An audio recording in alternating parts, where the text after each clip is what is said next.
Είναι απίστευτο, αλλά στην Ελλάδα του 2017, μόλις 3 χιλιόμετρα από την Εθνική Οδό Ιωαννίνων Νάρτας, συμπολίτες μας δεν έχουν νερό. Δεν εννοούμε ότι έχει κοπεί το νερό, προσέξτε, εννοούμε ότι σε αυτά τα χωριά το δίκτυο ίδρευσης δεν έφτασε ποτέ.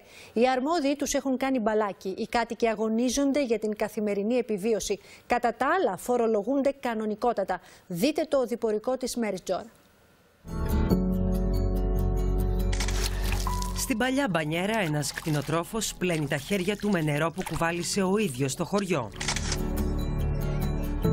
Στα απαρχαιωμένα ντεπόζιτα, οι κάτοικοι της Πάνω Παναγιάς και της Άνω Κερασσόνας στην Πρέβεζα βάζουν νερό που παίρνουν από γειτονικά χωριά, διανύοντας πάνω από 14 χιλιόμετρα.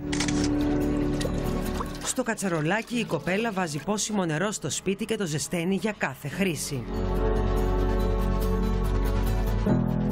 Οι θλιβερές εικόνες είναι η καθημερινότητα των κατοίκων των δύο χωριών που δεν βρίσκονται σε κάποια απομακρυσμένη περιοχή, αλλά μόλις 3 χιλιόμετρα από την Εθνική Οδό Ιωαννίνων Νάρτας, δύο μεγάλες πόλεις της χώρας μας. Γέρασα και νερό δεν είχα και κατέβαινα και κάτι πάει ένα κιστουλάκο με βαρέλα φορτωμένη και τον παργά στα χέρια για να φτιάχνουν τα παιδιά που ήταν μικρά. Τώρα τα ίδια, θα πεθάνουν τώρα και δεν θα ανάουν τα παιδιά από νερό.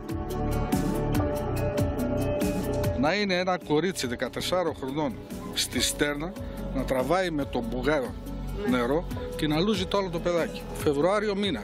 Είναι τραγικό και μόνο σαν εικόνα. Το κράτος είναι ο μεγάλος απόν. Δεν έσκυψε ποτέ πάνω στο πρόβλημα για να έχουν οι κάτοικοι ένα από τα μεγαλύτερα αγαθά που δικαιούνται. Πέρασε νομάρχης 8 χρόνια, δήμαρχος 8 χρόνια. Χωριανοί σας, Χωριανοί μας, ναι. Αυτοί. Τώρα έχουμε και 2 χρόνια βουλευτή χωριανό και ανταπόκριση καμία δεν έχουμε. Δεν έχει έρθει ποτέ στο χωριό σας? Είχε έρθει μια φορά, εγώ στο πανηγύρι τον είχα δει.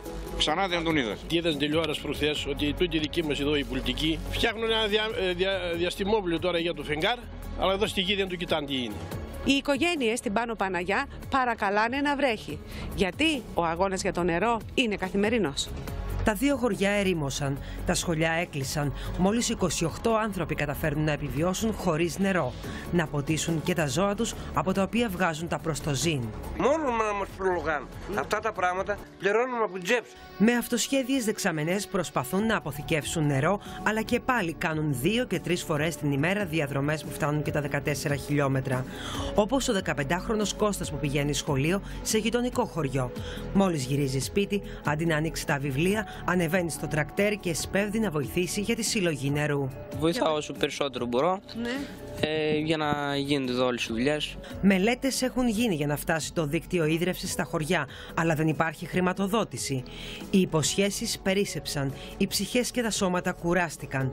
Μέχρι να φτάσει, αν ποτέ φτάσει το νερό στα χωριά, τα μάτια θα συνεχίσουν να βουρκώνουν και οι αυτοσχέδιες βρύσες στα ντεπόζιτα θα εξακολουθήσουν να στερεύουν 2 και 3 φορές τη μέρα. Στην Ελλάδα του 2017. Στην Ελλάδα που θέλει και αγωνίζεται να παραμείνει στην Ευρωζώνη.